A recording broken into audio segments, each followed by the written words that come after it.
दोस्तों आज मैं बहुत ही ज़्यादा खुश भी हूँ, बहुत ही ज़्यादा रिलैक्स भी हूँ क्योंकि मेरे जितने भी इन्वेस्टमेंट डिसीजंस पेंडिंग थे उसके ऊपर में मैंने फाइनल वर्डिक्ट ले लिया है। सबसे पहला डिसीजन था एक्सिस ब्लू चिप फंड में, जिसमें कि मैंने 1.5 लाख रुपए का लमसम इन्वेस्टमेंट किया था और ये पर्टिकुलर इन्वेस्टमेंट भी मुझे काफ़ी अच्छा रिटर्न दे रहा था। तो 1 लाख के ऊपर का जितना भी इन्वेस्टमेंट था उसको मैंने रिडीम कर लिया है। लेकिन ध्यान देने की ये बात है दोस्तों कि एक्सिस ब्लू चिप फंड में मेरा SIP भी चल रहा है, लेकिन उस SIP के साथ मैंने कोई भी छेड़खानी नहीं की है। इस लमसम इन्वेस्टमेंट को मैंने पार्शियल रिडीम किया है और 1 लाख के ऊपर का जितना भी अमाउंट था उसको रिडीम करके मैंने axis short term debt fund में ट्रांसफर कर दिया है। जैसे ही मार्केट कुछ नीचे जाएगा तो मैं इस पर्टिकुलर फंड से भी बाहर निकल के वापस से मार्केट में इन्वेस्ट कर दूंगा। दूसरा डिसीजन था SBI फोकस इक्विटी को लेकर के। इसमें भी मैंने 1.25 लाख के आसपास का इन्वेस्टमेंट किया था और ये भी मुझे काफी अच्छा रिटर्न दे रहा था। तो इससे भी मैंने पार्शियल प्रॉफिट बुकिंग की है और 1 लाख के ऊपर का जितना भी अमाउंट था उसको मैंने रिडीम कर लिया है। अभी फिलहाल इस पर्टिकुलर रिडीम अमाउंट को मैंने कहीं पे इन्वेस्ट नहीं किया है, क्योंकि जैसे ही ये पर्टिकुलर अमाउंट मेरे अकाउंट में आएगा मैं उस अमाउंट को कोटक डेब्ट फंड में इन्वेस्ट कर दूंगा। और तीसरा डिसीजन था L&T इमर्जिंग फंड को लेकर के। इसमें मेरी SIP चल रही थी और ये पर्टिकुलर फंड पिछले 1.5-2 साल से अच्छा परफॉर्म नहीं कर रहा था, तो मैं इससे बाहर आने की सोच ही रहा था। और मार्केट अभी इतना अच्छा खासा बूम पे है कि ये पर्टिकुलर इन्वेस्टमेंट भी मुझे 5 से 10% का रिटर्न दे रहा था। तो मैंने इस SIP को अभी फिलहाल स्टॉप कर दिया है और इससे जो भी पैसा निकल के आएगा उसको मैं एक इंटरनेशनल फंड में इन्वेस्ट करूंगा। तो दोस्तों ये जो भी डिसीजन थे मैंने अपने पर्सनल रिस्क को देख करके, अपने पर्सनल नीड को देख करके, अपने पर्सनल गोल को देख करके लिया था। और दोस्तों मैं बहुत ही छोटा रिटेल इन्वेस्टर हूं, इसलिए 1.5 लाख रुपए मेरे लिए बहुत बड़ी मायने रखती है। इसलिए मैंने हर पोजीशन से थोड़ा थोड़ा सा प्रॉफिट बुकिंग कर ली है। इसी तरीके से आपको अपने पोर्टफोलियो को रिव्यू करके अपने इन्वेस्टमेंट के ऊपर में एक डिसीजन अभी लेना पड़ेगा, क्योंकि मार्केट बहुत ही ज्यादा बूम पे है। और अगर आपके पोर्टफोलियो में कोई भी अंडर परफॉर्मिंग फंड्स हैं जिसमें कि आपकी SIP चल रही है, तो ये एक बहुत ही सुनहरा मौका है कि आप मार्केट के बूम का फायदा उठाएं, उस पर्टिकुलर SIP से बाहर आकर के किसी अच्छे फंड में अपनी SIP को वापस से शुरू करके उसमें अपना इन्वेस्टमेंट जारी रखें। दोस्तों बहुत से इन्वेस्टर के दिमाग में फिर से वही सवाल आएगा कि मेरी कंपाउंडिंग रुक जाएगी, मेरा पैसा ग्रो नहीं करेगा। तो इसके लिए मैंने ऑलरेडी एक वीडियो बना दी है और इस पर्टिकुलर वीडियो में भी मैं आपको बताऊंगा कि आखिर आपकी कंपाउंडिंग पे कोई इफेक्ट नहीं पड़ेगा, आप टेंशन ना लें। हमारे एड फ्री चैनल को सब्सक्राइब करके, इस वीडियो को लाइक करके हमारी टीम का मनोबल को बढ़ाएं। तो चलिए वीडियो शुरू करते हैं। दोस्तों ऑलमोस्ट हर इन्वेस्टमेंट एनालिस्ट आपको एक ही सजेशन देता है कि आपको अपने SIP को लंबी अवधि के लिए कंटिन्यू रखना है, चाहे वो 10 साल हो या 15 साल हो। लेकिन दोस्तों इसका मतलब ये बिल्कुल नहीं है कि अगर आपका फंड 2 से 3 साल तक या 1 से 2 साल तक अच्छा परफॉर्म ना करे तो भी आप उसके साथ बने रहे। आपको अपना स्विचिंग का डिसीजन लेना पड़ेगा। बहुत से इन्वेस्टर्स के दिमाग में हमेशा ये कंफ्यूजन रहता है क्या कि अगर वो स्विच कर जाएंगे, अगर वो पैसा रिडीम कर लेंगे तो उनकी कंपाउंडिंग रुक जाएगी। लेकिन दोस्तों मैं आपको बार बार इस बात को रिपीट करके आपके दिमाग में एक बात डाल देना चाहता हूं कि कंपाउंडिंग हमेशा NAV पे होती है, ना कि आपके इन्वेस्टमेंट पे।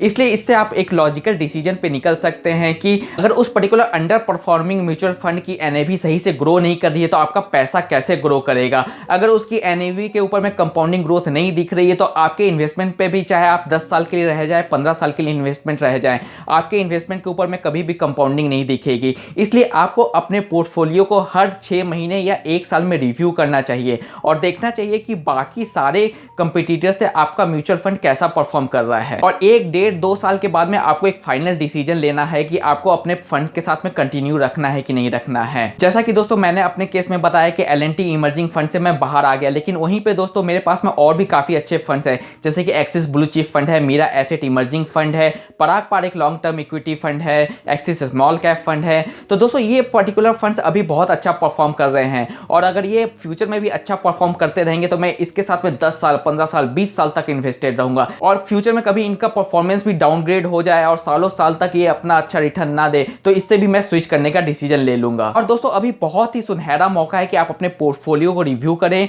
उसमें से जितने भी अंडर वैल्यूड फंड है उसको पिक करें, उसमें से बाहर आकर के कोई अच्छे फंड में स्विच कर ले। क्योंकि दोस्तों मैं बार बार यही बात आपको कह रहा हूं कि मार्केट अभी बहुत ज्यादा बूम पे है। आपका कितना भी अंडर परफॉर्मिंग फंड होगा वो आपको अच्छा खासा प्रॉफिट दे रहा होगा। और ये बात मैं इसलिए कह रहा हूं कि कल को अगर मार्केट 5% भी गिर जाएगा ना दोस्तों, तो आप मेरी बात माने, आपका वो खराब फंड 10% तक नीचे चला जाएगा, क्योंकि उसका पहले भी परफॉर्मेंस अच्छा नहीं था। और जब भी दोस्तों मैं स्विचिंग की बात कहता हूं तो बहुत सारे सब्सक्राइबर्स मेरे से पूछते हैं कि आखिर ये स्विचिंग क्या होती है, क्या ये पर्टिकुलर प्रोसेस है जिसके थ्रू मुझे जाना पड़ेगा तभी जाकर के मैं एक फंड से दूसरे फंड में स्विच कर पाऊंगा। तो दोस्तों ऐसा कुछ नहीं है। आज मैं स्विचिंग के ऊपर में आपको विस्तार पूर्वक सारे प्रोसेस के बारे में बताऊंगा। दोस्तों आप जब भी किसी म्यूचुअल फंड के एसआईपी को स्विच करते हैं तो आपके पास में 2-3 तरीके हैं। सबसे पहला तरीका ये है कि आप किसी ऐप का हेल्प लें। तो दोस्तों सबसे पहली बात मैं आपको ये बता देना चाहता हूँ कि हर ऐप का अपना अलग अलग प्रोसेस होता है, लेकिन बैकहैंड जो मैथमेटिकल कैलकुलेशन होती है इनकी, वो सबकी बराबर होती हैं। इसलिए ऐप टू ऐप प्रोसेस तो डिफर कर सकता है, लेकिन बैकहैंड में जो वो भी कैलकुलेट करके आपका स्विचिंग करते हैं वो सेम होता है। तो चलिए मैं अब आपको उस मैथमेटिकल कैलकुलेशन के बारे में बताता हूं। मान लेते हैं कि आपकी म्यूचुअल फंड ए में 2000 रुपए की एसआईपी चल रही है। अब आपको म्यूचुअल फंड बी में 2000 रुपए की एसआईपी को ट्रांसफर करना है। तो आखिर बैकएंड में इसे कैसे किया जाता है? तो यहाँ पे कुछ बातें और ध्यान देने की है दोस्तों, कि मान लेते हैं कि म्यूचुअल फंड ए की एनएवी अभी 50 रुपए की है और करेंटली 1000 यूनिट आपके पास में है म्यूचुअल फंड ए के। तो जिस ऐप में भी आप स्विच के रिक्वेस्ट डालेंगे, वो पर्टिकुलर ऐप क्या करेगी कि 50 रुपए के एनएवी के ऊपर में 1000 यूनिट्स को रिडीम कर देगी, यानी कि 50,000 रुपए का रिडीम अमाउंट हो जाएगा आपका। और वो ऐप क्या करेगी कि उस 50,000 रुपए को जाकर के म्यूचुअल फंड बी में इन्वेस्ट कर देगी। मान लेते हैं म्यूचुअल फंड बी का एनएवी अभी 100 रुपए चल रहा है, तो 50,000 का अगर मैं इन्वेस्टमेंट करूंगा तो 500 की यूनिट आपकी म्यूचुअल फंड बी की बन जाएगी। और साथ ही साथ ऐप क्या करेगा कि उस पर्टिकुलर म्यूचुअल फंड बी में आपकी 2000 रुपए की एसआईपी भी शुरू कर देगा। तो दोस्तों ये एक कॉमन प्रोसेस जो हर ऐप फॉलो करते हैं स्विचिंग करने के लिए। प्रोसेस डिफरेंट हो सकती है, लेकिन मैथमेटिकल कैलकुलेशन सेम होता है। तो दोस्तों ये था पहला तरीका, जिसमें ऑटोमेटिकली सेम डे आपकी एसआईपी रुकती है और सेम डे आपका दूसरे म्यूचुअल फंड में एसआईपी ओपन भी हो जाता है। लेकिन इसी ऑटोमेटिक प्रोसेस को दोस्तों हम लोग मैनुअली भी कर सकते हैं। जैसे कि आपको म्यूचुअल फंड ए से म्यूचुअल फंड बी में स्विच करना है, तो आप पहले तो म्यूचुअल फंड ए को रिडीम कर लें, ठीक है। उसका म्यूचुअल फंड रिडीम अमाउंट को आप अपने अकाउंट में आने दें। तब तक आप म्यूचुअल फंड बी में अपने एसआईपी को स्टार्ट कर दें। और जब आपका रिडीम अमाउंट 3-4 दिन में आपके पास में आ जाए, तो आप उसको अपने हिसाब से म्यूचुअल फंड बी में अपने तरीके से इन्वेस्ट करें। हो सकता है क्या कि जैसे कि अभी मार्केट बहुत ज्यादा हाई है, तो मुझे म्यूचुअल फंड बी में मैंने एसआईपी तो ओपन कर ली अपने आप से, लेकिन ये जो रिडीम अमाउंट है इसको मैं बाद में जाकर के इन्वेस्ट करूंगा जब भी मार्केट नीचे आएगा। तो उस केस में भी दोस्तों आप इस रिडीम अमाउंट को अपने पास रख सकते हैं, या तो इसको किसी भी शॉर्ट टर्म डेट फंड में ट्रांसफर कर सकते हैं। मैं हमेशा शॉर्ट टर्म डेट फंड की बात इसलिए करता हूं क्योंकि दोस्तों इसमें कोई भी एग्जिट लोड नहीं होता है और आपको एफडी से ज्यादा आपको इसमें इंटरेस्ट मिलता है। इसलिए जब भी आप मैनुअल स्विचिंग करें और आपको रिडीम अमाउंट अभी कुछ दिन तक इन्वेस्ट नहीं करना है, तो बेहतर यही होगा कि शॉर्ट टर्म डेट फंड में उस पर्टिकुलर अमाउंट को कुछ दिन रखे रहने दें, और जब भी आपको अपॉर्चुनिटी दिखे तो आप म्यूचुअल फंड बी में जाकर के उस पर्टिकुलर अमाउंट को इन्वेस्ट कर दें। तीसरा तरीका है दोस्तों एसटीपी का, यानी कि सिस्टमैटिक ट्रांसफर प्लान। ये बहुत ही बेहतरीन ऑप्शन है दोस्तों, और जब भी आप किसी म्यूचुअल फंड में से स्विच करते हैं तो इस ऑप्शन को आपको हमेशा अवेल करना चाहिए, क्योंकि ये एक टाइप का रिस्क फ्री स्विचिंग है, जिससे कि आपको मार्केट के अप डाउन जो भी होंगे फ्यूचर में वो एवरेज आउट हो जाता है। तो आखिर एसटीपी क्या होता है? जैसा कि हम लोग एग्जांपल लेके चल रहे थे कि म्यूचुअल फंड ए की एसआईपी से हम लोग को म्यूचुअल फंड बी की एसआईपी में हमें स्विच करना है। तो म्यूचुअल फंड ए के एसआईपी को हम लोग को स्टॉप करके उसका पैसा रिडीम कर लेना है, और मैनुअली जाकर के म्यूचुअल फंड बी में हम लोग को एक एसआईपी शुरू कर देना है।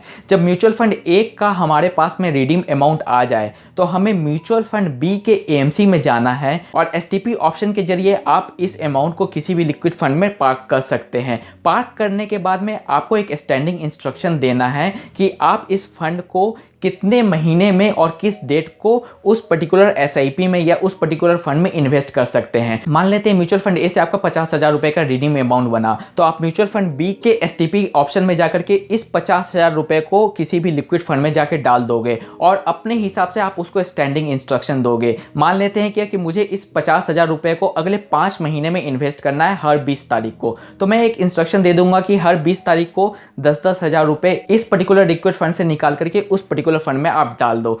तो वो एसटीपी इस तरीके से आपके इस अमाउंट को लिक्विड फंड से निकाल करके उस पर्टिकुलर फंड में डाल देगी। तो ये है एसटीपी का फुल प्रोसेस। इससे आपको ये सुविधा मिलेगी दोस्तों कि मान लेते हैं क्या कि आज आपने पैसा रिडीम किया और आज ही आपने इन्वेस्ट कर दिया और कल जा करके एनएवी आपकी गिर जाती है, तो आपको उस 50,000 रुपए पे काफी ज्यादा लॉस सहना पड़ेगा। लेकिन अगर आप एसटीपी करते हो तो एसटीपी के जरिए आप इस 50,000 को अपने हिसाब से नंबर ऑफ मंथ्स में डिवाइड करके इन्वेस्ट कर सकते हैं। तो इससे क्या होगा कि कल को अगर मार्केट गिरता भी है तो आपका जो पैसा है वो उस हिसाब से इन्वेस्ट होगा और आपका इन्वेस्टमेंट एक टाइप से एवरेज आउट हो जाएगा। तो दोस्तों ये थे 3 ऑप्शन। आशा करता हूँ आज का वीडियो आपको बहुत पसंद आया होगा। इसी तरीके के इंफॉर्मेशनल और एजुकेशनल वीडियोज के लिए हमारी टीम के साथ में जुड़े रहें।